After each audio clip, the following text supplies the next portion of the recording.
Ini kalau masih ada yang bilang Salma nggak sukses sebagai juara Indonesian Idol, lu mending gue kirim ke Jepang berantem sama Godzilla deh. Gue ingin mengucapkan selamat untuk Salma dan Salmain karena 2 hari yang lalu Salma baru saja memenangi Special Award di pergelaran Music Award Japan yang dilangsungkan di Kyoto. Salma memenangkan Special Award untuk kategori Indonesian Popular Music 2025. Dan itu artinya lagu Bunga Hati jadi lagu pop Indonesia terbaik ya untuk tahun 2025 ini. Dan itu sejalan dengan capaian Bunga Hati di AMI Awards tahun lalu yang memenangi 5 kategori, salah satunya karya produksi terbaik.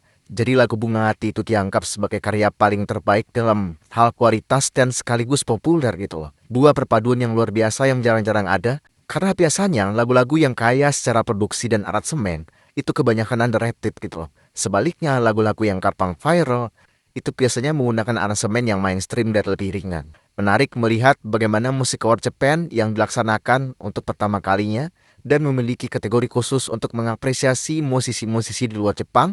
Ini jelas salah satu upaya untuk membuat musik menjadi lebih universal setidaknya di kawasan Asia. Bahwa musik bisa dinikmati walaupun ada perbedaan bahasa, dan itu sudah terjadi untuk lagu-lagu berbahasa Inggris dari zaman dulu.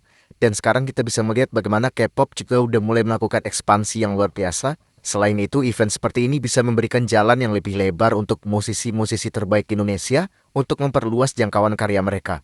Dan gue nggak heran kalau lagu Bunga Hati menang di Jepang.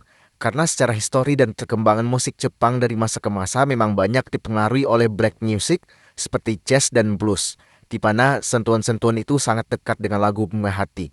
Apalagi Jepang punya secara cemerlang menciptakan genre city pop dengan nuansa urban dan visual retro. Dan sekali lagi, beberapa karya Salma memang cukup dekat dengan jenis musik seperti itu.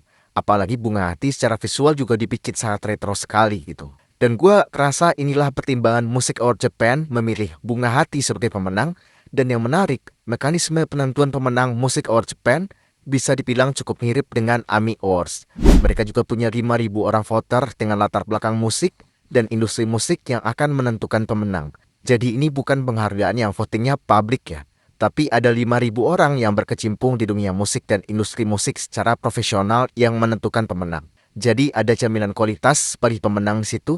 Dan Bunga Hati beserta Salma Salsabil sangat layak memenangkan ini. Karena kalau yang ditarget adalah kualitas sebelum kuantitas, maka Salma Salsabil adalah salah satu nama yang akan selalu muncul. Makanya dari salah satu konten gue yang gue pikir di tahun 2023, gue udah memprediksi banyak hal yang bisa dicapai Salma. Mulai dari tampil di Java Jazz, menang AMI Awards, dan salah satunya menang penghargaan internasional di tahun 2025.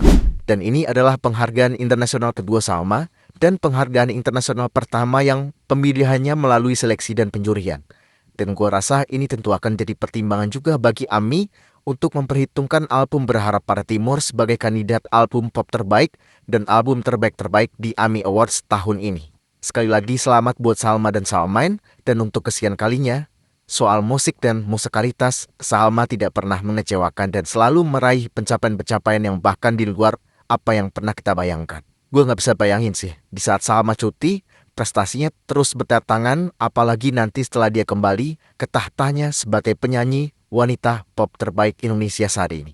Ini kalau masih ada yang bilang Salma gak sukses sebagai juara Indonesian Idol, lu mending gue kirim ke Jepang berantem sama Godzilla deh. Jadi sekian yang pengen gue sampaikan, dan seperti biasa buat teman-teman yang berkenan untuk mendukung ataupun mengapresiasi konten-konten gue, bisa dengan mengirimkan donasi melalui linknya dari profil, karena itu akan sangat membantu gue sebagai konten kreator. Selamat buat Salma dan Salmain, dan kita ketemu lagi di video berikutnya.